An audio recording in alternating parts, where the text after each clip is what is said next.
Shavua Tov à toutes et à tous. Et Midreshet Yehuda est content de proposer ce cours avec le Rav Yitzhak Chouraki. Ça fait longtemps qu'on ne vous a pas entendu. Et on va vous attendre sur un nouveau livre. C'est un petit peu le cœur de la Torah, puisque c'est le Sefer Vaikra, Bereshit Shemot. On a Vaikra qui est au centre, Parashat Tzav. On Non, va parler, je crois, non, du non, non, Korbanot. non, le titre, avant le titre, c'est la fin de la Megillah. Ah, mince, ben Oui, voilà, je oui, n'ai pas lu le titre, vous voyez. Alors, oui. Bechavod, on continue Purim. On fait Purim en longueur. Voilà, le dernier mot de la Megillah. Le mot de la fin, en fait, c'est pas vraiment le dernier mot. On va arriver, en fait, même au dernier mot, à l'avant-dernier mot, peut-être le plus important de la Megillah, c'est l'avant-dernier mot de la Megillah. Mais le dernier passage, le dernier Pérec de la Megillah, le Pérec Yud, en fait, qui est un Pérec un peu, comment dire, qui rajoute le dénouement très court de trois psukim et qui nous permet d'entrevoir, comment dire, sous un certain aspect, l'ensemble de la Megillah. C'est-à-dire qu'à travers cette fin de la Megillah, on peut peut-être proposer une certaine lecture ou un certain regard sur, comment dire, une perspective sur la Megillah. Alors, le début comment dire, cette fin de la Megillah se trouve dans le Passouk où on nous parle de Achashverosh, Vayasem Amelech Achashverosh, Mas ala Haaretz ve'aliyeh Hayam.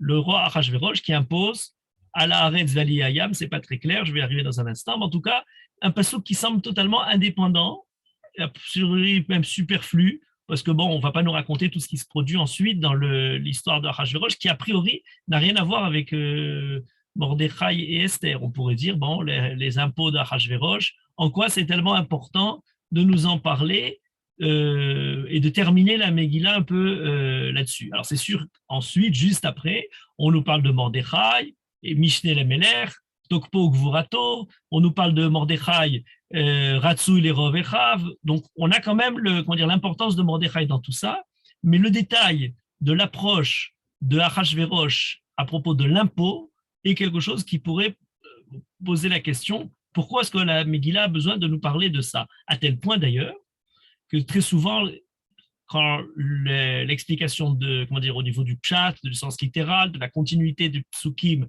semble un peu difficile, il y a toujours je dirais, l'envol midrashique. C'est-à-dire qu'on utilise ce pasouk-là pour parler d'autre chose que simplement le sens littéral de la chose. Et par exemple, on a une œuvre très intéressante sur toute la Megillah qui s'appelle Mehir Yayin de Rabbi Moshe Isserlis, le Rama, qui a écrit les Hagaot sur le Shulchan Aruch. Il a écrit un commentaire de la Megillah, c'était son Mishloach Manot qu'il a envoyé en offrant son commentaire de la Megillah. Et ce commentaire-là, cette particularité, c'est qu'il explique toute la Megillah comme étant un machal et qui ne parle pas de Mordechai, Esther, les personnages, Achashverosh, le roi, etc., mais qui parle d'Akadosh Baruch Hu, de l'âme, du corps, de tous les problèmes, je dirais, de Moussar. Et il dit la chose suivante, lorsqu'il est écrit Vayasem Amelech Achashverosh, Amelech Achashverosh, c'est le machal pour parler d'Akadosh Baruch Hu, en disant d'ailleurs pourquoi il s'appelle Achashverosh, c'est Achor Varosh, celui qui a toujours été et celui qui sera Aya Veihye, et il a mis Mas à la Haaretz, il impose le côté spirituel, sa domination sur tout ce qui est matériel, sur tout le côté terrestre, sur tout le côté la gashmiut, la artsiout, le côté terrestre. On n'est pas du tout dans la lecture de la Megillah, j'irai au niveau de l'histoire. On est tout de suite passé à quelque chose qui est dans une sorte de midrash. Alors, c'est sa valeur importante à propos du midrash, mais ça ne répond pas à la question pourquoi est-ce que la Megillah, dans le sens de la Megillah, dans l'histoire de la Megillah, nous parle de cette histoire de l'impôt qui est mis par Achashverosh. Alors, il y a différentes réponses au niveau du pshat qui sont proposées. Je ne les donnerai pas toutes, mais quelques-unes, par exemple celle de Rabbi Avraham Ibn Ezra, qui dit la chose suivante, c'est pour nous montrer que suite à Mordechai, qui est lui qui prend la place d'Aman en fait, eh bien, il y a le royaume d'Achashverosh, tout l'ensemble de l'empire perse a prospéré, et à un tel point que Achashverosh a pu imposer son autorité à l'Iyayam sur toutes les terres les plus lointaines. Voilà et ça grâce à Mordechai. Donc en fait, c'est pour nous montrer la réussite de Mordechai qui permet la réussite d'Achashverosh. Un point, important. Et d'ailleurs, ceux qui aiment poursuivre ce genre d'idée, alors ça c'est du pshat, de la lecture simplement première du texte, mais certains qui aiment rajouter des rémazim ont remarqué que lorsqu'on prend la guématria du mot mas, à la haaretz, mas ça fait 100, iye ayam, ve ayam ça fait 27, et ça fait 127 comme il y avait 127 provinces. Voilà qu'à travers deux mots de ce pasouk-là, on retrouve les 127 provinces, al derech ha par peraot la Torah. Voilà une explication simple, je dirais, qui coule un peu de source dans la suite de l'histoire. Certains ont rajouté plus, un sens plus particulier à tout ça, en expliquant que après la victoire des Juifs sur leurs ennemis, on aurait pu s'attendre à ce qu'il y ait une révolte dans tout l'empire de toutes les populations. Les Juifs se sont permis de massacrer tous leurs ennemis de cette façon-là. Il aurait pu y avoir une contre-attaque de la part de tous les ennemis, ceux qui n'avaient pas. Alors, on a tué peut-être directement ceux qui voulaient porter atteinte aux Juifs, mais les autres ont accepté. La fin de la Megillah nous dit qu'au contraire, le royaume n'a pas laissé cours à différentes guerres de vengeance et contre-vengeance, etc. Mais au contraire, l'Empire a été renforcé et à tel point qu'il a réussi à poser son impôt. On est toujours dans la première explication en lui rajoutant un petit peu le contexte des guerres qui auraient pu suivre. Certains, d'ailleurs, dans le Midrash, un Midrash qui s'appelle Midrash Lekartov, qui est un Midrash qui a été écrit relativement tardivement, vers le XIe siècle, dans ce qu'on appelle Byzantion, en Grèce. Et dans ce Midrash-là, on nous dit c'est la raison pour laquelle il y a eu cet impôt qui a été posé. Pourquoi est-ce que Achashverosh a fait un mas à la Haaretz vers l'Iyayam? Iyayam, c'est ce qui est loin, mais à la Haaretz, c'est dans la terre. Justement, c'est pour empêcher, c'est pour s'imposer et pour empêcher la rébellion. Mettez-leur un impôt de manière à les épuiser par l'impôt et qui ne pensent pas justement à se rebeller contre le pouvoir.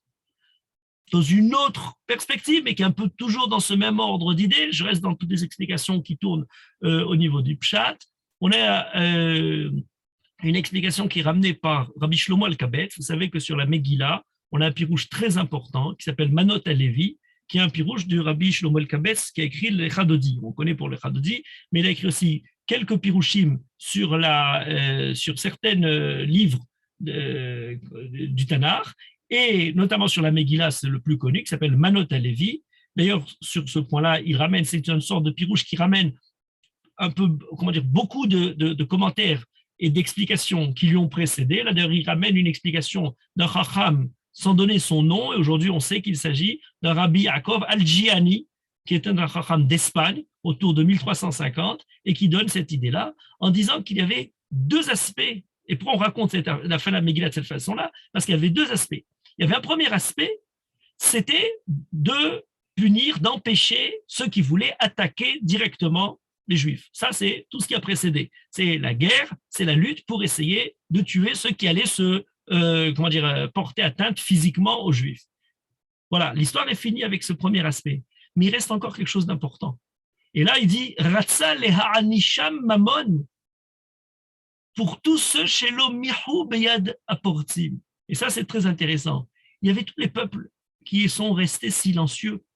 Il y a ceux qui voulaient attaquer les Juifs, il y a les Juifs qui se défendent, ça c'est toute l'histoire de Pourim, et tous les autres qui sont silencieux autour, qui auraient accepté de voir, qui ont entendu qu'il va y avoir un crime, un génocide, une solution finale pour détruire les Juifs, et qui étaient tranquilles, qui n'ont rien fait pour essayer de protéger, pour empêcher la punition de tous ces peuples neutres, ceux qui ont voulu la neutralité. Vous savez, on n'est jamais neutre, on est toujours neutre avec les plus forts, on est toujours neutre avec le mal, on est toujours neutre pour laisser Haman et ses sbires commettre leurs crimes.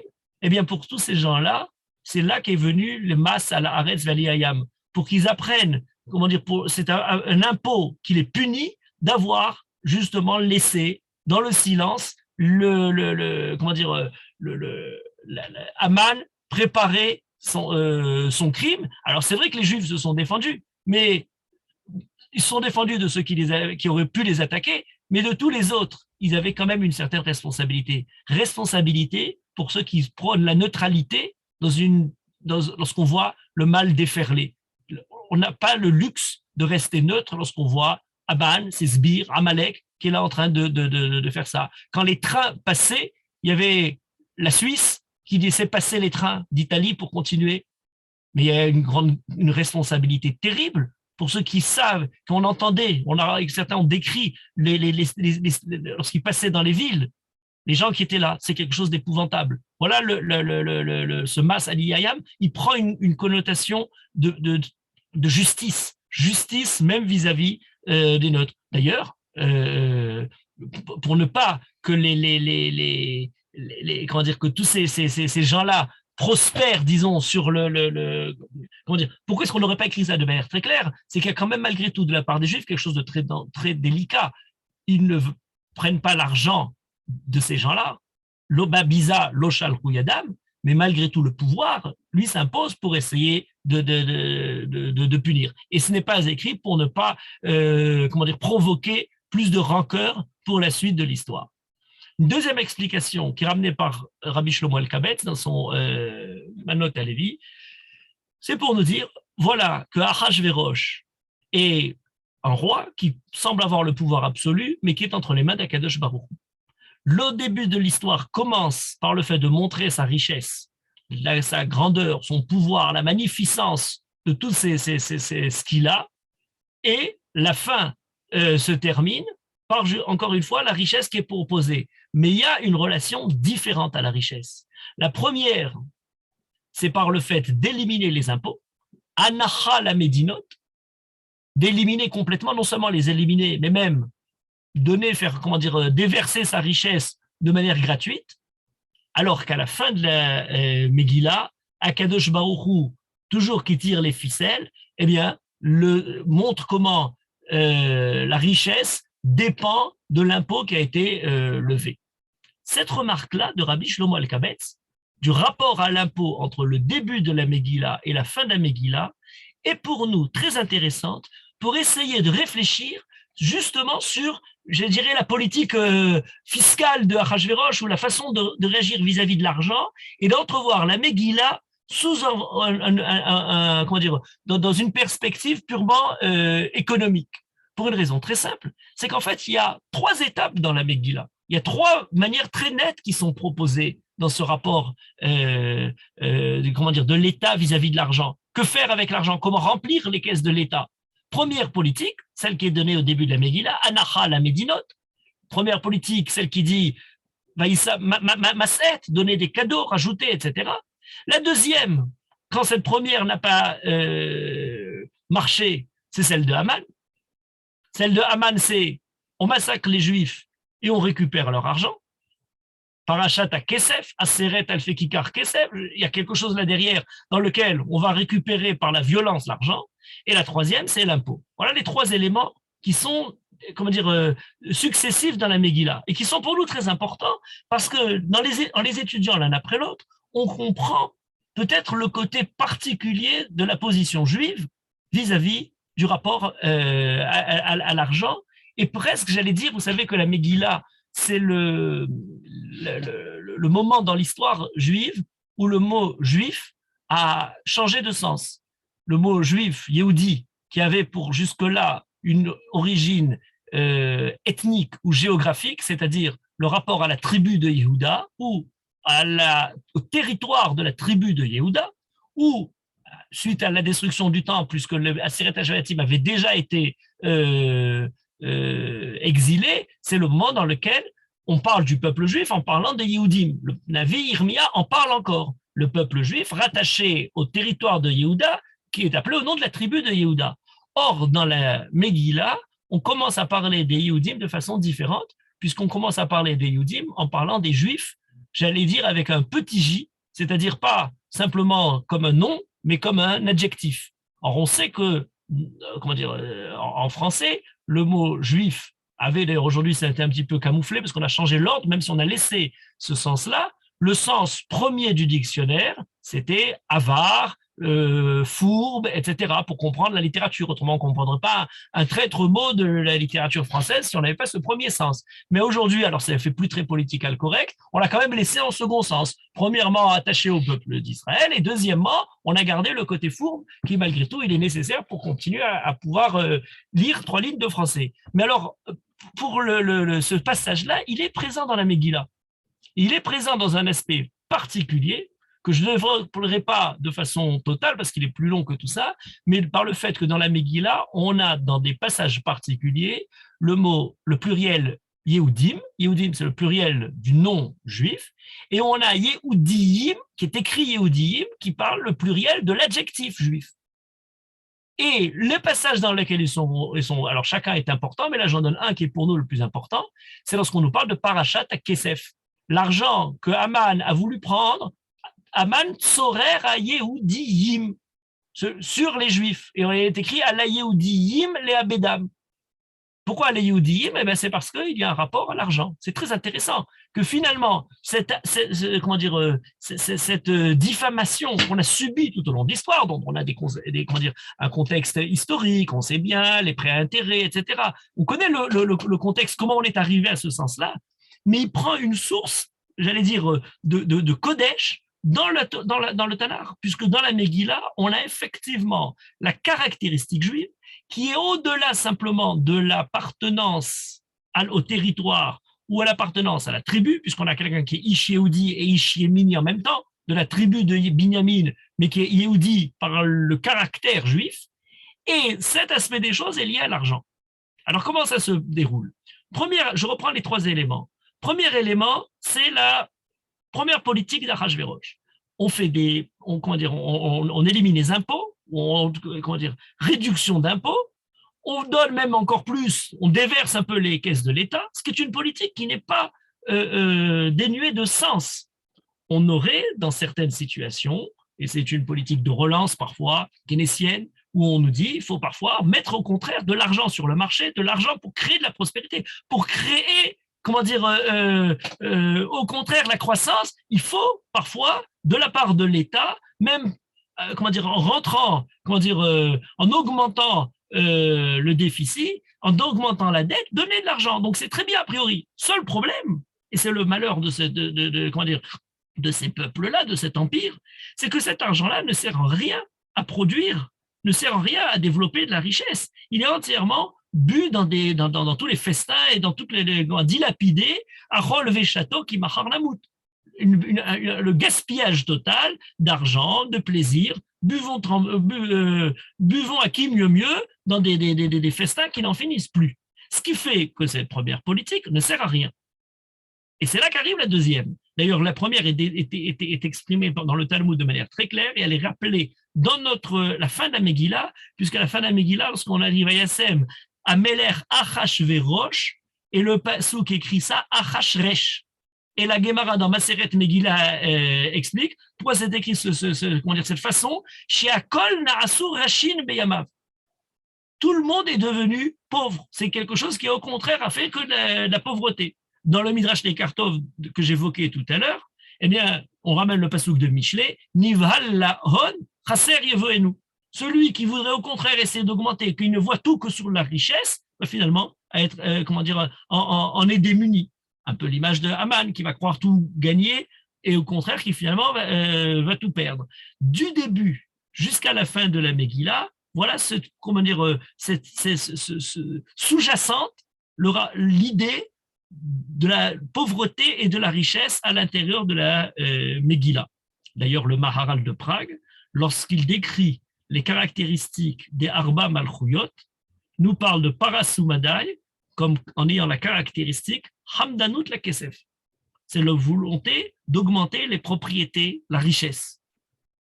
Cette idée est très importante puisqu'on a donc un roi qui est totalement, en telle profusion d'argent qu'il est là pour essayer au contraire de dilapider. Tout le monde ne fait que profiter de cette richesse. Deuxième étape, celle de Haman, puisqu'il a tellement comment dire, dépenser cet argent. On veut même d'ailleurs renverser le pouvoir, renverser le roi. Il n'est pas, comment dire, il y a un mécontentement chez certains. Aman a son idée. Par la violence, essayer de récupérer l'argent que les Juifs, qui sont peut-être les seuls à profiter de cet argent-là pour essayer de développer et qui ont gardé de l'argent, on va prendre cette Aseret à la fée Kikar Kesef. C'est un point important parce qu'en fait, c'est d'une certaine manière, comment dire, le moyen, un des moyens les plus courants que l'histoire européenne a connu vis-à-vis de ces Juifs. On leur permet de venir développer par le commerce la richesse du pays. Quand ils en ont bien amassé, on les pogrome ou on les chasse du pays. Le temps de récupérer leur richesse, le pays n'arrive plus à tenir tranquille, on les ramène, on leur redemande de refaire de la richesse et on leur redemande ensuite de revenir. Et ainsi de suite, comment dire, en permanence. Un pays qui voudrait comment dire, essayer de faire remonter un petit peu sa côte, eh bien, il a permis aux Juifs, oui, vous allez avoir toutes les libertés de culte, etc. Lorsqu'ils sont bien développés, on impose, on en prend, on pille, et c'est de cette manière-là qu'on s'enrichit. Une méthode de Aman. On sait la façon dont c'est terminé. La fin de la Megillah nous amène une troisième méthode. Pour Aman, ça ne lui a pas servi. D'ailleurs, pour ce passage que je disais tout à l'heure, à Yehudiim, cet aspect de vouloir de vouloir gagner de l'argent, le caractère juif, c'est ce que les goïms ne comprennent pas. Oui, les juifs s'enrichissent, mais pas du tout dans la volonté de gagner pour essayer simplement d'en bénéficier pour eux. La preuve de ça, c'est qu'il est écrit et répété tout au long de la Megillah, Uba biza lo shalechu yadam. Uba biza lo shalechu. On répète à chaque fois qu'ils n'ont pas pillé, ils se sont simplement défendus de tous ceux qui voulaient les attaquer, et ils ont prévenu la guerre qui allait se dérouler, l'attaque de Haman et de ses sbires, mais ils n'ont pas pris de l'argent pour s'enrichir. Et c'est là qu'on arrive à la troisième méthode, la méthode de Mordechai, qui est devenue Mishneh Lameler, et qui développe sous la forme de l'impôt. On n'a pas de détails exacts de l'impôt, mais on a quelque chose quand même qui est très important. Qui est très important sur le rapport, la lecture de la Megillah, et qui a été d'ailleurs évoqué par le Midrash et par beaucoup de Chachamim dans différentes directions, mais là il est quand même assez évident en ce qui concerne notre sujet, la fin de la Megillah. Il y a une comparaison qui commence d'abord par le langage même de la Megillah, entre l'écriture de la Megillah et toute l'écriture, la description de Yosef et de ses frères dans la Torah. Ça a été longuement développé sur plusieurs aspects, au niveau des vêtements, au niveau de plein de détails. Si Dieu veut, Bezrat Hashem, dans une autre occasion, on parlera du Karpas pour justement développer cette idée-là dans un aspect particulier. Mais en ce qui nous concerne à propos de l'argent, on a un rapport très particulier. Mordechai et Yosef sont décrits de façon quasiment analogue. On nous dit à propos de Yosef, Vayassar Paro et Tabarato, Vaïten Ota aliad Yosef. On a à propos de Mordechai, Vayassar Amelech et Tabarato. Mais ensuite, on a Vaïten les Mordechai. Vayalbesh Oto Bigdeshesh pour Yosef, Vayasem Revit Zav al Savaro pour Mordechai, ou Mordechai Yatsa Lifna Meler, Belevush Malchut, Ateret Zahav, Gedola. Voilà des descriptions terriblement analogues dans la façon dont Yosef est vis-à-vis de Paro et Mordechai par rapport à Achashverosh. Mais ça touche aussi l'aspect politique et économique de cette affaire. À propos de Yosef, lorsqu'il donne son conseil à Paro, Veyafked Pekidim ala Haaretz. Or, tout au long de la Megillah, on apprend Veyafked Ameler Pekidim Bekol Medinot Malchuto. Voilà des fonctionnaires, des intendants qui sont présents à la fois chez Paro et à la fois chez Achashverosh. On a à propos de Yosef, Veik Betsu et Kol Ochel Hashanim Atovot. Voilà, c'est leur rôle est de ramener, de rassembler et Kol Hashanim Atovot. Chez Achashverosh, tiens, c'est intéressant, le même mot est employé, mais on ne nous parle pas de l'ikbotz et ochel hashanim atovot, la politique économique de Yosef, on nous bevik betsu et kol ne'ara betula. Ils sont en train de ramener les ne'arot pour Achashverosh. On est préoccupé par d'autres préoccupations. Lorsque Yosef donne son conseil à Paro, vaïtav adavar be'ene Paro. Dans la Megillah, on a le pasuk équivalent qui nous dit vaïtav adavar be'ene Ameler. C'est quasiment le même pasouk. Or, suite à tout ça, on a la fin de la Megillah qui parle de mas à la Haaretz v'aliyayam, cet impôt. Or, pour Yosef, toute la politique de Yosef est basée sur cet état d'esprit, puisque le programme de Yosef est fait sur l'Emichia Shelachani Elohim Lifnechem. Akadosh m'a envoyé pour permettre de survivre, et de quelle façon comment Yosef va permettre de survivre en achetant les terres et en mettant les Égyptiens, Chameshit Ayadot, Verba Ayadot, 4/5 pour eux qui travaillent la terre, et 1/5 d'impôts sur les terres pour Paro, sur les récoltes pour Paro.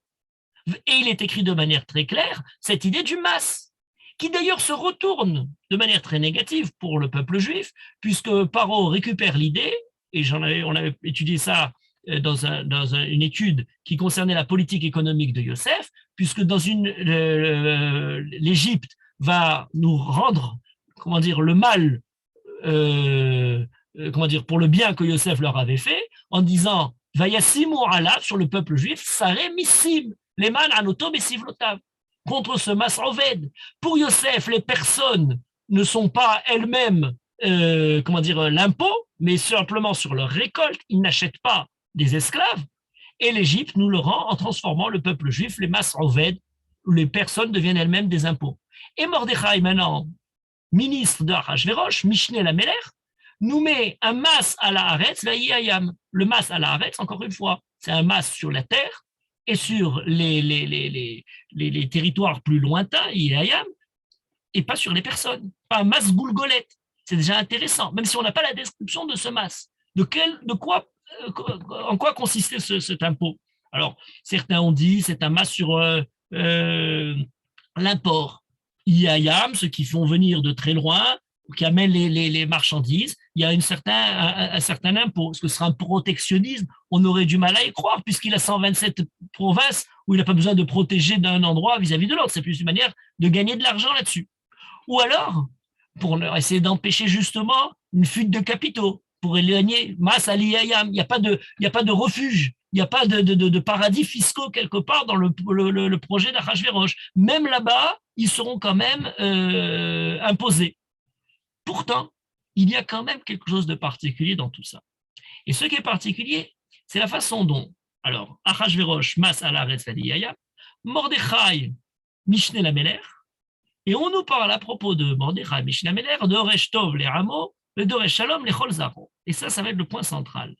Il y a quand même un rapport particulier au peuple juif. Dans le Targum Sheni de la Megillah, sur la Megillat Esther, on a un midrash très copieux, sous forme de traduction de la Megillah, mais qui développe pour chaque passouk en nous rapportant tout un tas de choses, d'éléments du midrash, et qui nous dit la chose suivante. Ce mas à la Haaretz v'aliyayam était un mas qui a été, au contraire, évité pour le Mordechai, Esther et l'ensemble du peuple juif. Ça, c'est intéressant. Pourquoi les Juifs, alors, ils ont comment dire, ils ont réussi à obtenir un privilège particulier. Alors, je reprends malgré tout le point important de la chose, c'est que Mordechai, lorsqu'il met un impôt, n'a pas volonté de s'enrichir, mais a au contraire volonté de prélever l'argent pour pouvoir servir le pouvoir, un peu à la façon de Yosef dont on parlait tout à l'heure. Mais pourquoi est-ce que les Juifs ont ce rapport particulier, ce privilège? Et là, ça demande une précision d'ordre historique extrêmement importante sur laquelle on n'a pas tout le temps conscience lorsqu'on lit la Megillah au niveau du contexte général. Pour prendre le contexte général, il faut se rappeler, à l'époque d'Achashverosh, l'Empire perse, dans son extension l'une des plus larges qu'il ait pu obtenir au long de l'histoire, et qui pose une question très intéressante. Comment un empire aussi vaste peut-il garder malgré tout le pouvoir sur l'ensemble de l'empire? Il est nécessaire d'avoir un système de Pekidim, d'école Médina au Médina, d'intendants, de fonctionnaires qui sont liés, qui sont soumis au pouvoir central, et le rapport entre le pouvoir central d'une part et l'extension de l'empire est très intéressant parce que c'est une question qui s'est renouvelée, je dirais, tout au long de l'histoire.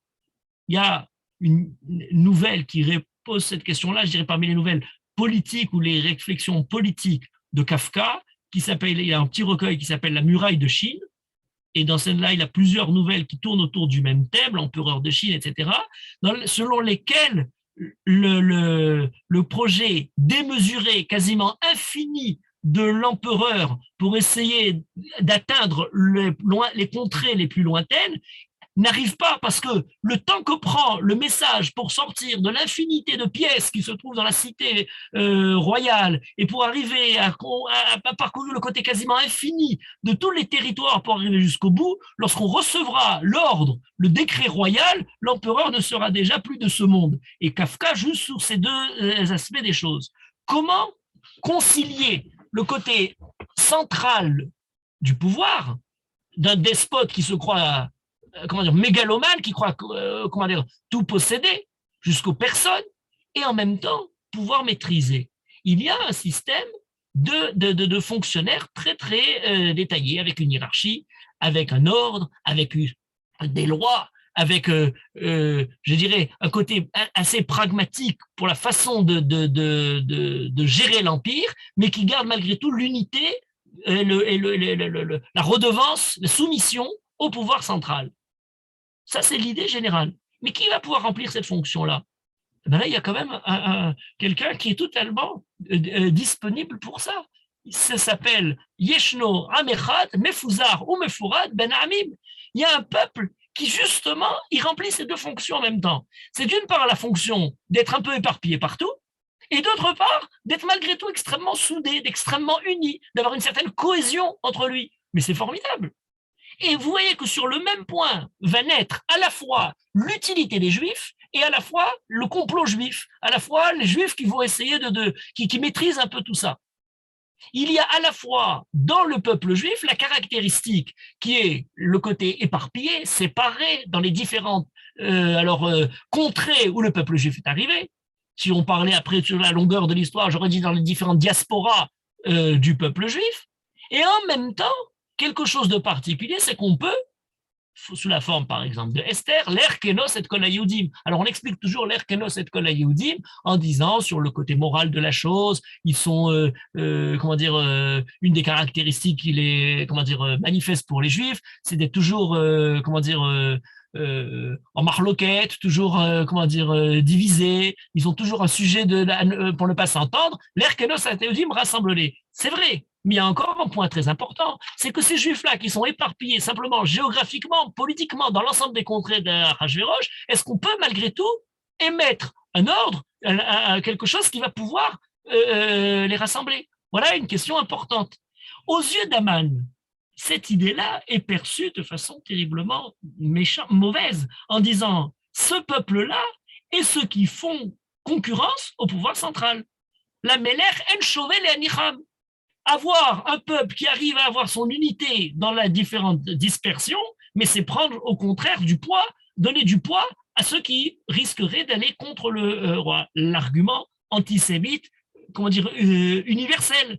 Les peuples juifs à l'argent, le peuple juif est éparpillé un peu partout, où qu'on tourne la tête, on en voit apparaître, et bien voilà le complot juif mondial qui est déjà présent. Vous voyez que cet aspect de la Megillah, on a toujours le côté la haine de Haman, la volonté, la solution finale. Mais on a aussi sous-jacent dans l'histoire de la Megillah un point important.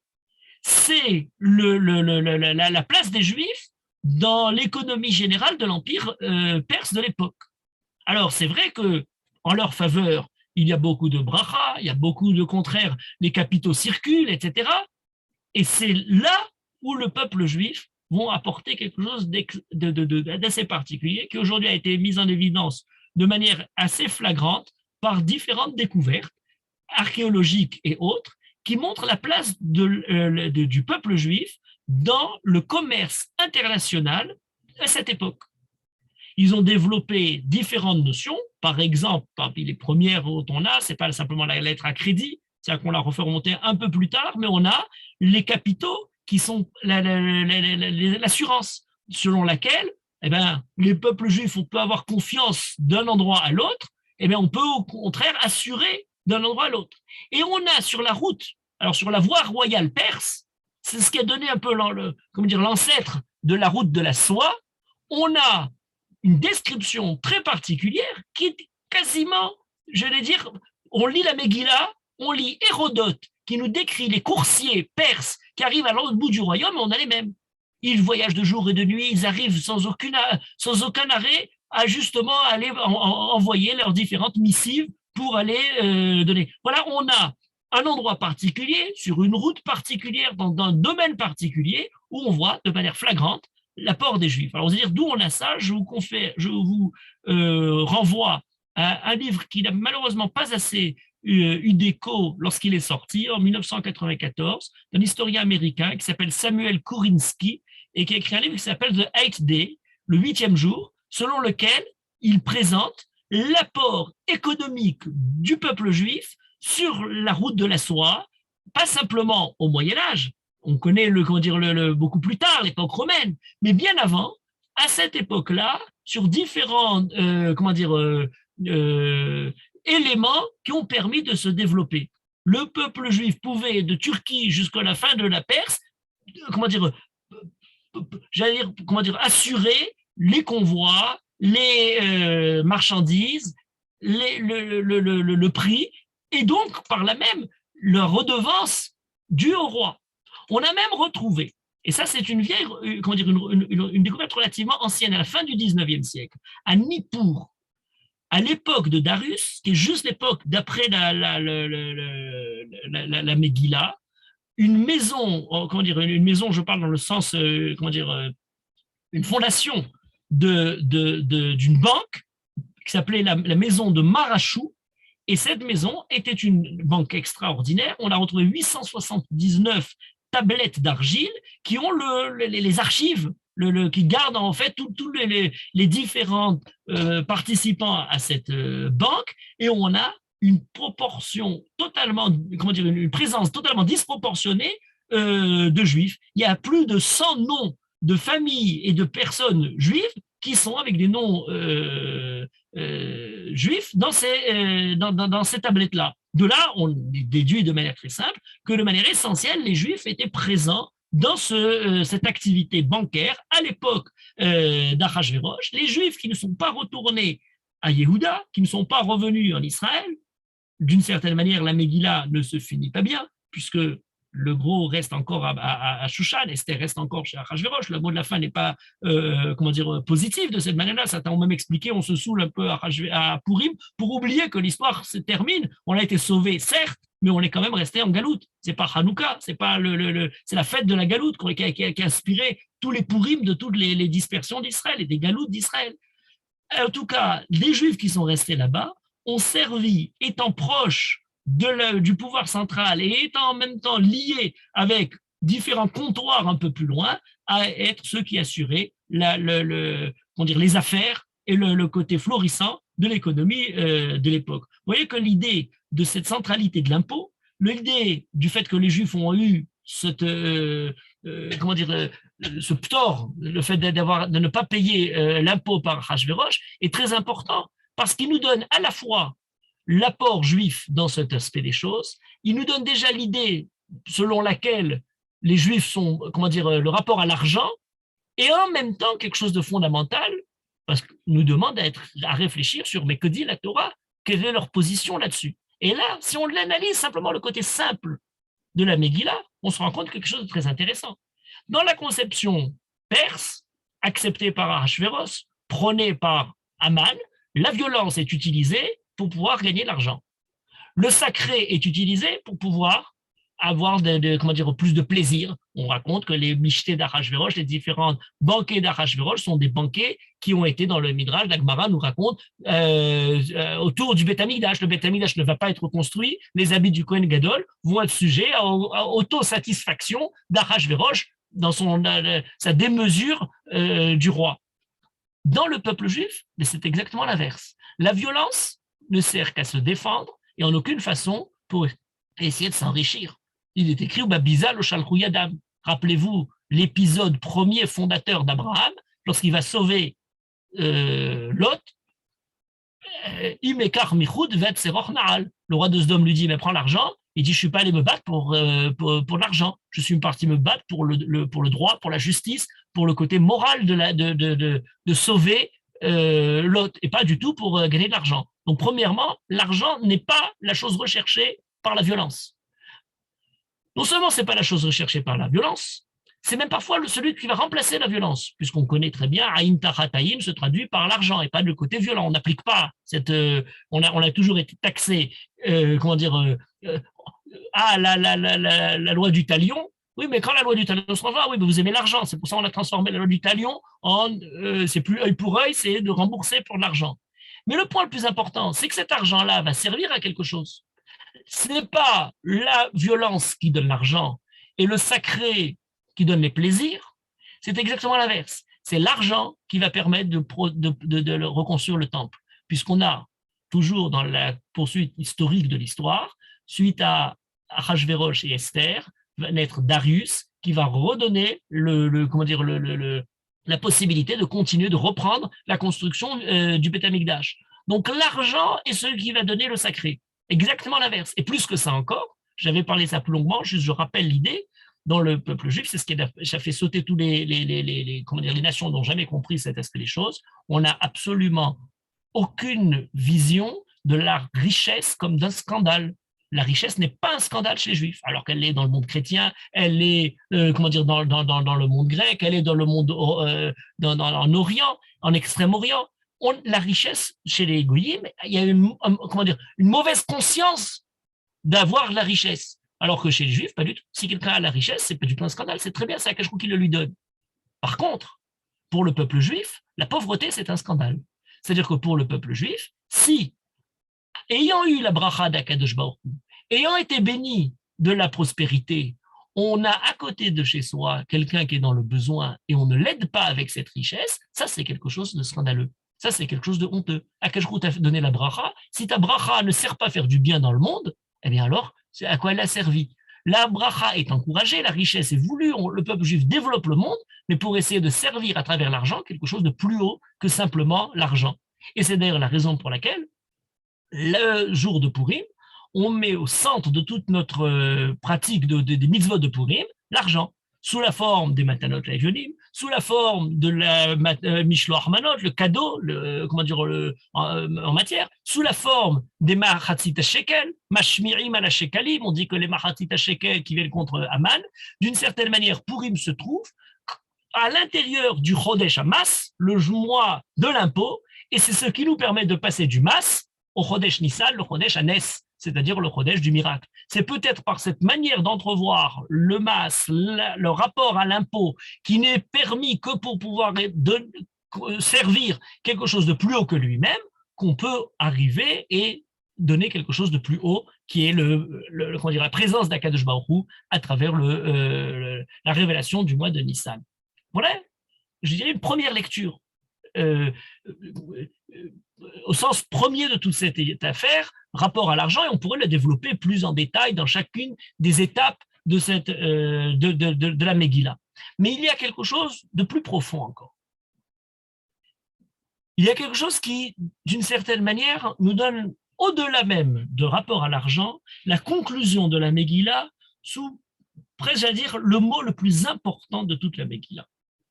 Ce mot le plus important de la Megillah, je dirais, en introduction à cette deuxième partie de la fin de de la Megillah, en introduction, une petite remarque, vous avez remarqué, c'est une remarque qui a été faite par Eric Auerbach, un critique littéraire juif du début du XXe siècle, qui avait fait une comparaison entre le Tanakh et la littérature grecque.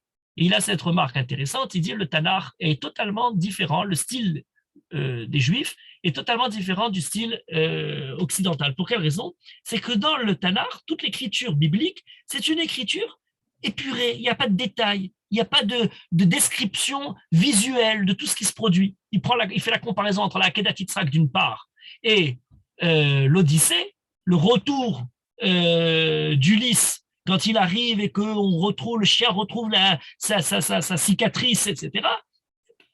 Dans l'écriture grecque, tout est décrit, les couleurs, les sons, les odeurs, on a vraiment une description, on peut retracer le paysage, on peut retracer le contexte, on peut avoir une description dans le détail des choses. Alors que dans l'écriture de la Torah, il prend la Akedat Yitzhak, On n'en sait rien. On a l'histoire, on sait ce qui se passe. Donc, on n'est pas, quelle était la couleur du cheval, de l'âne, comment il s'est habillé, qu'est-ce qu'il a dit, quel était son aspect, quels étaient ses cheveux, comment il était coiffé, rien du tout. Alors que chez les Grecs, c'est quelque chose de flagrant. Cette idée, d'ailleurs, a été anticipée, je dirais, par Ernest Renan au 19e siècle, en disant, il ne faut pas leur en vouloir, les pauvres juifs, ils étaient dans des pays désertiques, des dunes de sable. Alors bon, ils n'avaient pas assez d'imagination pour pouvoir envisager toutes comment dire, les différentes descriptions et fioritures de ce qu'il y avait chez les Grecs. Ils étaient pleins c'était fertile, il y avait des fleurs, il y avait de la verdure, il y avait comment dire, beaucoup de choses. Donc, chez eux, ils ont développé une littérature comme ça. Mais les pauvres malheureux juifs, ils n'avaient pas assez d'imagination. Sans comprendre qu'il y a là-dessus quelque chose de fondamental du style juif. Dans la Torah, ce qui nous importe, c'est pas la description extérieure, c'est la description profonde. C'est le drame qui est en train de se dérouler dans la Akedat Yitzhak, et peu importe, au regard de ce drame-là, quelle était la couleur de l'habit d'Abraham ou de Yitzhak. On pourrait développer cette idée longuement, sauf que il y a un livre en particulier qui est complètement contredit toute cette théorie. C'est la Megillat Esther. La Megillat Esther, mais c'est exactement l'inverse du style de la Torah. On n'a pas commencé à lire la Megillah, mais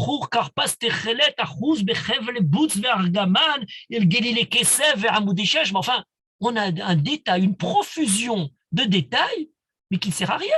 On a besoin de savoir mitot za'av kesef ritzpat ba'ad veshesh vedar vesochare. Enfin quoi, tout le détail du faste d'Achashverosh, on n'est plus du tout dans le style de chez nous. On se sent étranger dans la description de la Megillah. On a en tête les mille et nuits, la Shanaama de Firdoussi, 10e siècle, ou des grandes épopées perses où on nous parle de rois, de vins, de femmes, enfin bon, de toutes les choses qui nous sont totalement étrangères dans le style juif.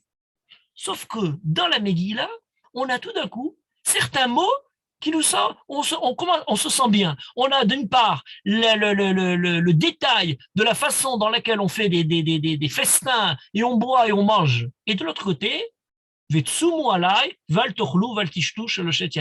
tout d'un coup, quand on entend ça, on entend dans la phrase d'Esther quelque chose qui nous ramène un peu à quelque chose de connu. On a 3 mots parfaits. On nous décrit Shisha Chodashim Beshemen Amor, Shisha Chodashim Besamim, Betamruke Anashim, comment toutes les jeunes filles sont préparées pour être avec Achashverosh, avec un détail, une profusion de tout ce qui est la cosmétique et de tout ce qui est extérieur. Et quand on arrive à Esther, Lo Biksha Davar. 3 mots. 3 mots qui nous rappellent, elle est de chez nous celle-là. Elle ne demande rien, elle n'a pas de côté tout cet aspect extérieur, c'est totalement superflu, secondaire pour elle. Au lieu de parler, l'Omagedet, elle ne parle pas, il choteket. Tout d'un coup, on a le caractère juif qui perce l'histoire perse. Eh bien oui, c'est tout à fait ça. La Megillah, c'est la façon de décrire sous la façade perse l'idée juive, la position particulière du peuple juif. Et cet élément, cet aspect des choses est présent en particulier pour un mot très intéressant auquel on ne prête pas assez attention dans la Megillah et qu'on retrouve à la fin de la Megillah en particulier. Alors vous savez que dans la Megillah, il y a beaucoup de mots très difficiles. Achash derpanim, achash teranim, ramachim, patchegen aketav. Enfin, des tas de mots, on nous dit l'origine de ces mots-là, c'est des mots perses. C'est des mots qui viennent de la langue et on essaie de retrouver qu'est-ce qu'elle veut dire, tous ces mots compliqués, des mots savants, des mots qui sont rentrés parfois dans la langue, même pour nous, mais qui sont plus difficiles à comprendre, dont on n'a pas l'habitude. Et il y a aussi des mots très simples. Et parfois, on fait plus attention aux mots originaux qu'aux mots tout simples. Eh bien, un des mots les plus importants de la Megillah, c'est un des mots les plus simples de la langue hébraïque et qui est présent dans la Megillah de façon totalement disproportionnée, qui ne devrait pas être autant présent. C'est le mot kol, kaf lamed, pour parler de tout. Ce mot-là est récurrent dans la Megillah. On se dit, mais à quoi il sert? On nous parle, par exemple, Bekol Medina ou Medina, Galouy l'école à Amim, l'école à Am Anim Tsaïm. On l'a compris une fois, on nous a expliqué que tout ce qui se passe là-bas, ça se passe pour toutes les médinotes, pour tous les peuples et pour tout le temps. Ah oui, mais il est trop présent. Al-Kol Asarim, Val-Kol Amim, Asher Bekol Medinot Amelech Achashverosh. Vaishlar Sefarim, El-Kol Medinot Amelech, Medina Medina Kirtava, Ve'am Ve'am Kilshono. Enfin, ça va, on a compris. Il y a un petit peu comme ça. Alors, on pourrait dire, bon, mais vous allez dire, bon, c'est peut-être une impression. Pour pouvoir soutenir cette remarque-là de manière solide, il faut entrevoir, j'allais dire presque de manière scientifique, mathématique, statistique. Est-ce que c'est vrai cette impression-là? Alors, j'ai fait le calcul. Si vous comptez dans la Megillah le nombre de fois qu'apparaît le mot kol, il apparaît 71 fois. Il y a en tout dans la Megillah 166 psukim. 71 fois en moyenne sur les 166 psukim, c'est pas exact puisqu'il y a des psukim deux fois le même mot kol, il apparaît donc 43% des psukim. Presque tous les deux psukim, il y a le mot kol qui apparaît. Très bien. Et qu'en est-il dans d'autres livres? Peut-être c'est le style du Tanakh, c'est toujours comme ça. Eh bien, faites la comparaison. Prenez par exemple Shir HaShirim. Shir HaShirim, il y a 117 psukim. Sur les 117 psukim, le mot kol apparaît 7 fois. Ça représente une moyenne de 6% d'occurrence. C'est même pas une fois par pérec. C'est quand même étonnant. Prenez un autre livre, Route. Il y a 13 fois le mot kol pour 85 psukim. Ça nous fait 15% d'occurrence. La Megillah, avec 43%, on est vraiment dans une présence de ce kol, comment dire, démesuré. Békol Medina ou Békol Irvaïr. Enfin, ça va, on a compris. Alors, bien sûr, on pourra dire, première lecture, très simple, première nécessaire et essentielle, je dirais, on est dans un empire absolument mégalomane dans lequel il a l'impression de tout diriger. Kol, Medina ou Medina, tout le côté total de la, comment dire, du pouvoir d'Achashverosh, qui d'ailleurs se traduit en particulier, pas simplement dans la description géographique de tous les territoires, Kol Irvaïr, Kol Medina ou Medina, mais il se traduit aussi en particulier dans quelque chose. Lorsqu'il est écrit à propos des lois, qui ken issa d'ameler al kol rav beto, qui ken diber ameler al kol yodei dadvadim, venishma pat gamala asher yaseh bekol malchuto. Quand une loi est donnée, ça doit être une loi totale. Il y a quelque chose de total, d'absolu dans ce royaume. Asher yaseh bekol malchuto. Yafked pekidim bekol medina malchuto. Une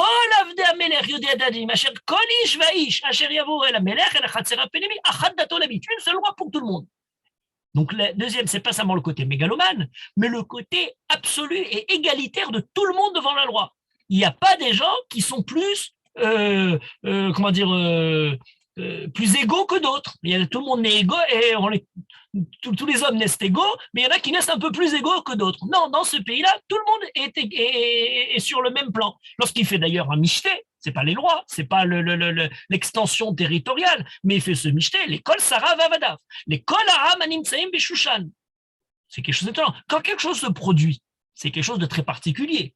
Que la Vashti ne veut pas apparaître dans ce que l'extravagance d'Achashverosh, de l'exhiber comme ça. Qu'est-ce qu'on entend? Lo ala melech levado avet avashki amalka qui a sarim vel kol arabim ashel bekol medinot amelech. Elle a porté à tête à tous les ministres et tous les peuples de tous les pays. Alors, quand même, faut pas exagérer, c'est une histoire, c'est pas pour tout le monde, c'est juste pour Achashverosh cette histoire-là. Et quand il fait comment il faut faire une loi immédiatement, il essaie de voir Amelech al kol enashim. Eh ben ça va. Pourquoi ce côté, cette obsession de l'absolu, de la totalité? Alors il y a quand même dans cette obsession de la totalité quelques-uns qui ressortent. J'allais dire le caractère juif. Il y a d'un côté le côté total, absolu, mégalomane de l'empire, qui se traduit pas simplement par la profusion de détails, mais il se traduit par un mot qui revient incessamment. Et on a de l'autre côté certains qui se distinguent de cette totalité.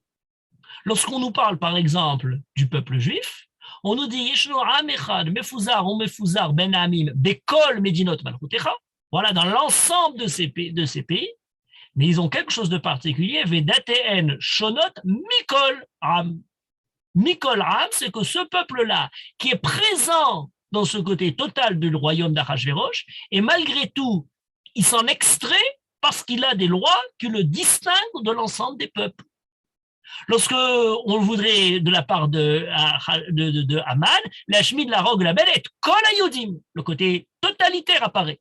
Et c'est là que Esther a la réaction de dire l'Erkenos et Kol Hayodim, de ce peuple-là qui n'est pas justement Kol absolu, complet, eh bien, on a malgré tout l'envie de le ramener à quelque chose de plus général, qui tous les juifs soient finalement unis. Or, cet détail qui touche le peuple juif, que je dis de manière générale, celui qui justement sort l'exception de le côté total des nations, il est présent de manière très claire à travers, comment dire, se centralise sur le personnage de Mordechai et de Esther. À propos d'Esther, voilà, toutes les filles sont rassemblées. Et puis on a Vatei Esther, Noset Ren Berene Kol Roya. Aux yeux de tout le monde, il y en a une qui est Noset Ren, qui trouve grâce. Et ça va plus loin, puisqu'on nous dit Vatissa Ren Vachesed Lefanat Mikol Abetulot. C'est quoi Mikol Abetulot? De cet ensemble de kol, de cette masse amorphe, égalitaire, où tous les peuples sont là, toutes les filles sont présentes, il y en a une qui s'en distingue, qui en ressort, qui sort du lot. C'est Esther. Et à cette image-là, elle représente le peuple juif, qui justement s'en distingue. Il y a quelqu'un qui voulait s'en distinguer d'ailleurs, entre parenthèses. C'était Aman, puisque Aman est au-dessus, et parmi tous les sarim, mais il y a écrit un passouk particulier, le roi va inasser ou va yassem et qui sont meral kol sarim. Il est un peu plus égal que les autres, il est un peu plus au-dessus de les autres. Et kol avdei ameler korim ou mishtachavim le'aman. Sauf qu'il y a un, c'est Mordechai qui ne veut pas justement accepter cette manière de déformer, cette supercherie de quelqu'un qui se place au-dessus des autres, alors qu'il n'est pas dans la caractéristique particulière du Ham Israël qui est différent des autres. Alors, on peut placer, je dirais, le décor en disant, voilà, le mot kol tel qu'il est évoqué pour Achashverosh, le mot kol qui est, remis en question par Esther, par le peuple juif, qui se présente justement, j'allais dire, comme une lutte contre le côté mégalomane, universel, totalité et infinie qui se jouerait dans ce drame-là entre la totalité de Achashverosh et l'infini présenté par le peuple juif. Or, on a quand même quelque chose de particulier. Et ça, c'est très important. Je disais tout à l'heure que lorsqu'on compare la Megillah de Esther par rapport à la Megillah de Shir HaShirim, on se rend compte que dans Shir HaShirim, il n'y a quasiment pas le mot kol qui apparaît. Et là, ça nous demande de réfléchir. Qu'est-ce qu'il y a de particulier dans Shir HaShirim relativement à Esther? Et c'est le point essentiel. Le point essentiel, c'est qu'il y a quelque chose qui se refuse à être justement dans le côté total, absolu, équivalent pour tout le monde. C'est un rapport singulier, particulier, presque sanctifié d'un homme vis-à-vis d'une femme. Shir HaShirim qui représente l'amour du Dod et de la Raya de façon totalement exclusive. Achat hi yonati tamati, achat hi le'ima. Il n'y en a qu'une. Ni Benot Yerushalayim, ni les Shomrei Achomot. Il n'y en a qu'une vis-à-vis d'un seul. Le rapport particulier, symbolisant le rapport du peuple juif à Akadosh Baruch Hu, qui est retranscrit. Pour parler d'amour, on ne peut pas parler de kol. Vouloir aimer tout le monde, c'est n'aimer personne, c'est ne distinguer personne. Ce qui crée une particularité de l'amour, c'est justement le fait qu'il distingue quelques-uns d'autres. Ça ne veut pas dire qu'il y a de la haine pour les autres, mais il n'y a de l'amour qu'à partir du moment où on a justement le côté particulier qui est présent vis-à-vis de certains. Relisez les premières pages du Misanthrope. Quel avantage a-t-on qu'un homme vous jure amitié, foi, fidélité, et vous fasse de vous un éloge éclatant, lorsqu'au moindre faquin, il court en faire autant?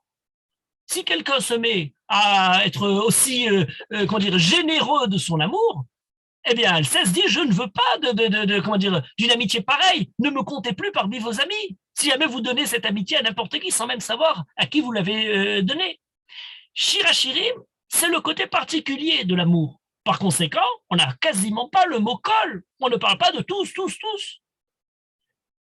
La Megillah présente quelque chose de particulier. Et cette chose de particulier doit être lue dans un contexte général. Je ne sais pas si vous avez remarqué que toutes les Megillot ont une manière particulière d'approcher le rapport de l'homme et de la femme.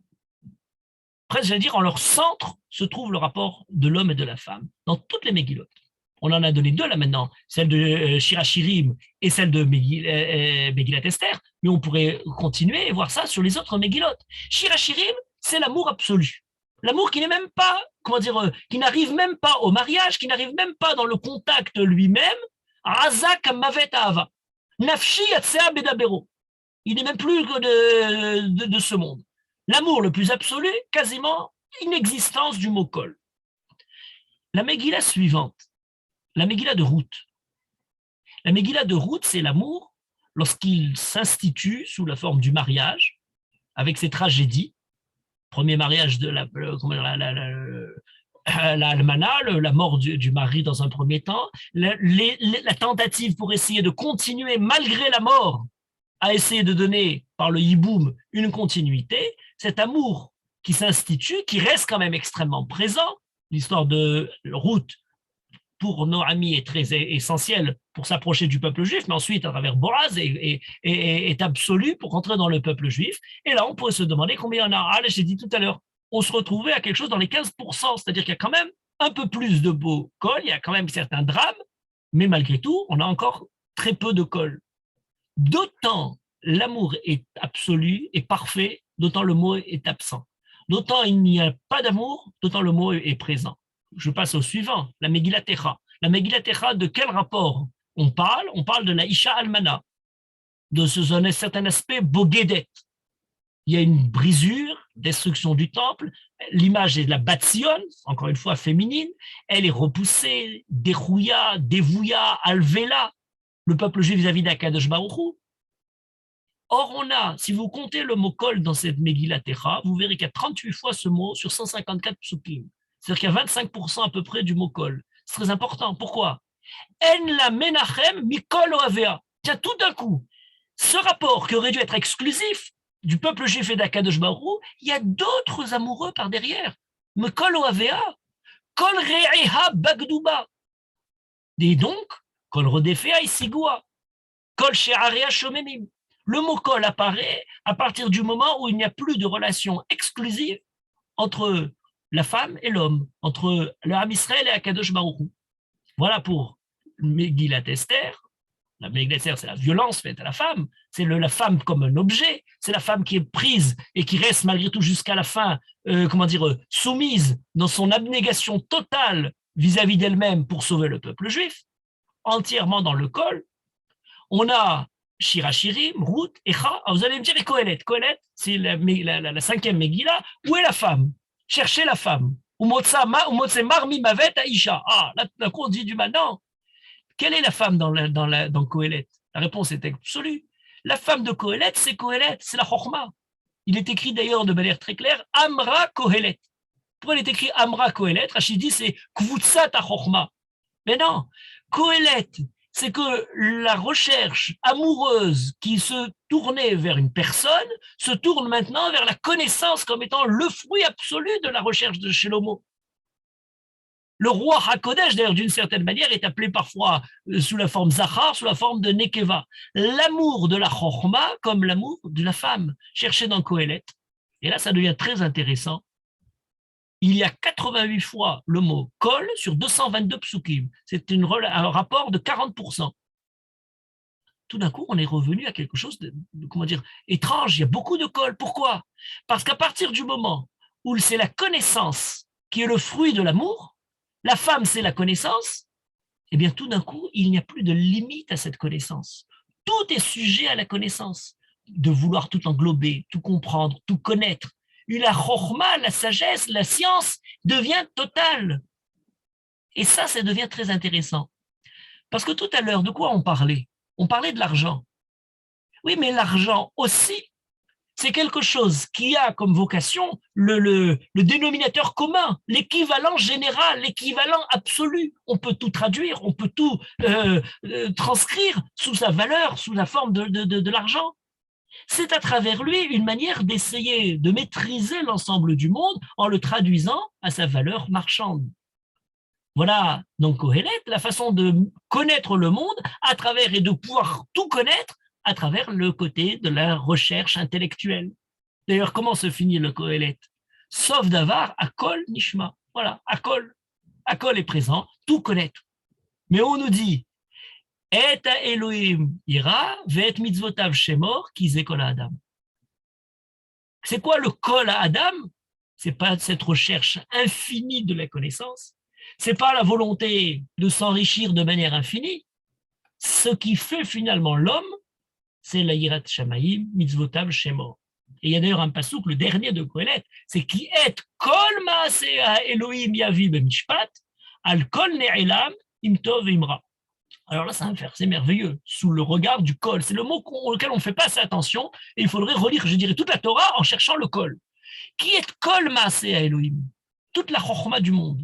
Ce côté total de tout connaître, il doit être pris sous un prisme particulier. Il doit être envisagé, qui est kol maaseh Elohim yavi b'mishpat, al kol ne'ilam. Il y a de l'autre côté kol ne'ilam, quelque chose d'inconnu, quelque chose qui nous fuit, quelque chose qui reste mystérieux pour nous. Entre le kol maaseh de la recherche de la connaissance et le kol ne'ilam, ce qui nous est pas encore connu, eh bien, il y a le mishpat imtov et imra, le côté moral, le côté sacré, le côté pur, la conduite humaine, et le imira avec misotav shemor, la façon de se conduire et la façon très particulière, très différente, très comment dire, singulière de chaque moment, de chaque personne, de différentes occasions de la vie qui ne sont pas du tout englobées dans quelque chose de total, mais qui au contraire percent par le côté particulier du devoir qu'on a à chaque nouveauté, à chaque nouvel événement, à chaque imprévu de l'histoire, comment réagir et se conduire comme il se doit. Pourquoi je dis que c'est le mot de la fin? Pour une raison très simple. Comment se termine la Megillah d'Esther? La Megillah se termine lorsqu'on nous parle de Mordechai, Ratsouy, les Rov Echav. Tiens, c'est plus l'école Echav. Alors tout le monde a remarqué en nous disant oui, la politique, on ne peut pas faire plaisir à tout le monde. On ne peut pas être Ratsouy, l'école Echav. Il y en a toujours certains qui sont plus ou moins contents. Les Rov Echav, la majorité, ça c'est démocratique. C'est plus Achashverosh, Kol Medina en Medina, Kol Ishvaïch, etc. C'est Rov Echav, d'accord. Mais si la politique se contente d'avoir simplement le Rov et de ne laisser, d'abandonner toute idée de conduite morale, on ne finirait pas la Megillah. La Megillah dit Ratsou les Rovechav, ça c'est ce qui donne la légitimité à Mordechai. Mais ensuite on nous dit Doresh Tov les Hamo, Vedoref Shalom, les Kol Zaro. Tout d'un coup là il y a les Kol Zaro. Pourquoi c'est plus les Rov Zaro? On aurait pu dire Ratsou les Rov Echav, Vedover Shalom les Rov Zaro. Daraou Ratsou les Kol Echav, Vedover Shalom les Kol Zaro. Non, Ratsou les Rov Echav. Il n'a pas été, comment dire, tout le monde ne peut pas être content de ce que Mordechai a fait. Il y en a certains qui sont d'accord, il y en a qui sont contre, et on a de quoi s'opposer dans nos différents politiques.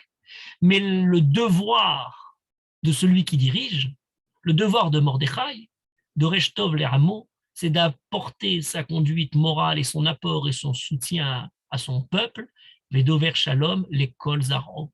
La bracha du Shalom d'Akadosh Baruch Hu est une bracha qui doit toucher et atteindre l'ensemble complet de tous les juifs sans que personne ne puisse en être exclu. Il ne peut pas y avoir tout d'un coup un Dover Shalom pour le Rov, et certains sont les exclus de ce Shalom.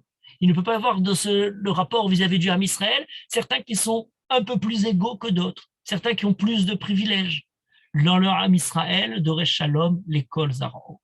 On avait un pays mégalomane, un empire comme Achashverosh, qui voulait tout posséder, tout connaître, qui n'arrive même pas à se démêler avec son argent pour essayer, en le distribuant à tout le monde, de pouvoir assurer la prospérité. Pour l'assurer, il est prêt à massacrer le peuple juif, dans l'illusion que ce massacre-là lui donnerait la bracha, sans comprendre que la position juive profonde, la conduite de Mordechai, est celle qui, à travers justement sa façon de gérer l'État, la façon d'entrevoir la politique, à la façon de recevoir la bracha d'Akadosh Baruch Hu, la prospérité qu'Akadosh nous la donne, c'est une manière de déverser ce bien, les kol zaro, à tout l'ensemble du peuple juif. Vous voyez que le kol réapparaît et la Megillah se termine justement par l'exigence morale absolue de celui qui dirige le peuple juif. Espérons mériter des dirigeants pareils. Merci beaucoup, Rav. Et en deux mots, kol à kavod. Les kavod. S'il y a des questions, encore une seconde. Vous avez des réactions? Voilà. S'il y a des questions, vous pouvez ouvrir les micros.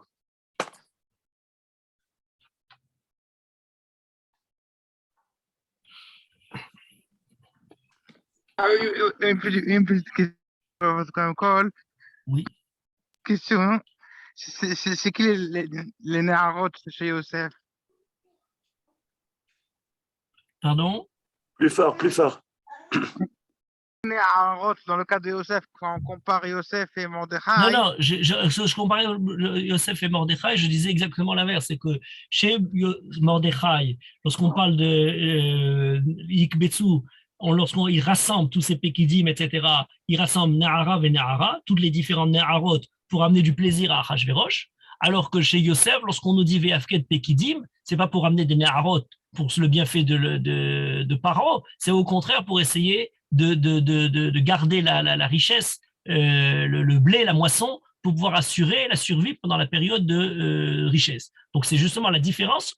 Chez l'un, il s'agit d'Ikbetsu Bar, c'est la récolte, et dans l'autre, c'est Ikbetsu Nehara Menara. Est-ce que pour autant, l'Égypte était un pays qui, était parfait dans ce qui concerne le rapport aux différentes Neharot? La première rencontre que le peuple juif a eue avec l'Égypte, c'est lorsque Abraham descend en Égypte avec sa femme, et on sait le rapport très particulier qu'ils avaient dès qu'on voit une femme, Isha Yefat Maré, et alors du coup elle est immédiatement réquisitionnée, kidnappée pour le harem de Pharaon. Donc on a malgré tout cette même conduite, mais dans le cas présent de Yosef, la comparaison était entre la Néharot chez Mordechai dans la Megillah et la récolte chez Yosef. une petite question. C'est quoi l'analogie entre l'argent dans la Megillah et l'intelligence dans Kohelet? C'est quoi le parallélisme? Le parallélisme est le suivant. Dans ces deux dimensions-là, l'homme a l'impression de pouvoir toucher le côté total à travers une recherche infinie de ce que peut lui apporter l'argent. Dans tous les domaines, il peut trouver de l'argent. Il y a le prix qui peut être adopté sur n'importe quelle chose. Il y a quelque chose un peu d'absolu, justement, dans la circulation de l'argent. Et il y a quelque chose d'absolu dans la recherche de la connaissance. Cet absolu est présent dans les deux aspects. La conception juive, c'est que ces deux aspects-là ne peuvent être acceptés qu'à condition de servir les deux, un autre absolu, le seul absolu véritable, celui d'Akadosh Baruch Hu. Donc l'argent, c'est bien, si jamais il peut être donné pour aider Akadosh Baruch Hu dans le Mahatzida Shekel, le Bet Amikdash, pour la Tzedaka, pour faire avec Akadosh Baruch Hu, être associé à la prospérité du monde. La connaissance peut être acceptée si jamais Reshit Chochma Yirat Hashem. Si elle est là avec la Yirat Shamaïm, elle est là pour essayer de connaître par la connaissance la conduite exigée par l'homme.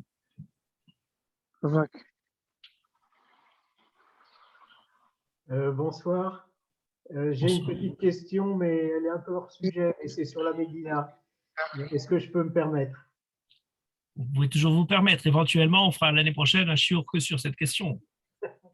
Bon, quand on sort d'Égypte, on voit qu'il y a 4 ou 5 mots qui désignent notre libération. Et ça a tout un sens, il y a beaucoup de commentaires là-dessus. Et là, quand il s'agit de, entre guillemets, massacrer le peuple juif, on a 3 mots différents. Est-ce que ça a aussi un sens? Voilà, je me posais la question. Alors, comme je dis, c'est un sujet très important, mais il faudrait, pour le détailler, vous faire brosser le tableau de l'antisémitisme tout au long de l'histoire. Parce que vous savez que l'antisémitisme a différentes, malheureusement, change d'apparence, change de vocation. Il est parfois religieux, il est parfois justement l'argent, économique, le péril, il est parfois racial, il a différents monnaies. Et c'est tous ces différents aspects de rapport de la haine contre les Juifs est présente chez Amalek, chez Aman et donc dans la Megillah. Mais là, il faudrait le détailler. Je vous dis juste la direction générale.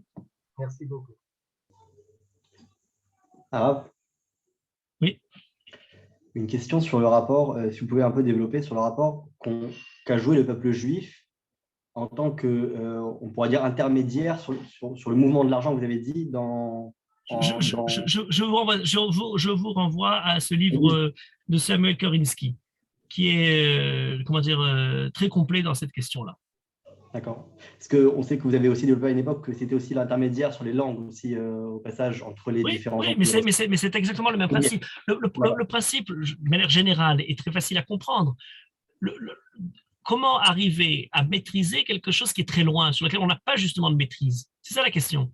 dans le peuple juif, on a comment dire, quelque chose qui est possible. C'est parce qu'il y a quelque chose qui les unit. Vous les touchez d'un côté, ils réagissent de l'autre côté. Ils ont quelque chose qui, malgré tout, comme ça, c'est un comment dire, des mystères que les goïms n'ont jamais réussi à percer dans le peuple juif. Sous un des aspects du peuple juif, ils sont tout le temps en train de se disputer. Ils se mangent les uns les autres, ils sont jamais contents, jamais d'accord, toujours à disputer. Éparpillés comme on ne peut pas être plus éparpillé. Le Rav Ashkenazi disait, on a dit Hashem Elenu Hashem Echad, et l'idée du peuple juif, c'est toujours l'unité. On a mis au centre de tout la Torah Echad, tout est Echad chez nous, parce que dans l'état des choses actuelles, rien n'est Echad. Et c'est notre aspiration profonde de toucher finalement cette unité. De la même manière que les chrétiens ont parlé d'amour, parce que leur aspiration peut-être, je ne sais pas, en tout cas présentée, est d'essayer d'arriver un peu à de l'amour. En attendant, on est loin de l'avoir. Alors, donc le peuple juif d'un côté, à ce côté, comment dire, tout le temps de disputes. Mais d'un autre côté, dès qu'un juif est touché, eh ben, tous les autres se réveillent. Et ça, c'est quelque chose qui est difficile à comprendre pour les goïms. Et l'image, pour résumer cette chose-là, c'est la famille. C'est que dans une famille, deux frères ensemble à la maison peuvent se disputer, peuvent être totalement comme ça. D'ailleurs, même, je dirais, parce qu'ils sont à la maison, ils se disputent. Quelqu'un de dehors, vous aurez bousculé un peu, vous n'allez pas faire une histoire. Mais quand quelqu'un de l'extérieur se mêle de frapper, d'insulter ou quoi à mon frère, à ce moment-là, tout d'un coup, tout le monde est, comment dire, on essaie une minute avant de se disputer. C'est-à-dire la question qui est présente dans la Megillah d'ailleurs, c'est se rassembler pour lutter contre Aman. Pourquoi on a besoin d'attendre les guerres pour se rassembler? Le miracle de la Megillah, c'est qu'à la fin, ils ont fait Veno Arba Hamisha Asarbo, et à la fin de la guerre, quand ils ont malgré tout gagné, donc il n'y a plus de risque, on peut retrouver notre dispute quotidienne, et bien ils ont continué à être Béchalom. Ça, c'est quelque chose d'assez miraculeux. Merci, Raph.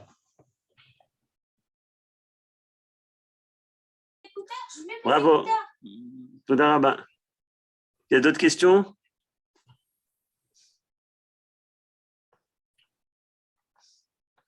Voilà. Merci Alors beaucoup. le problème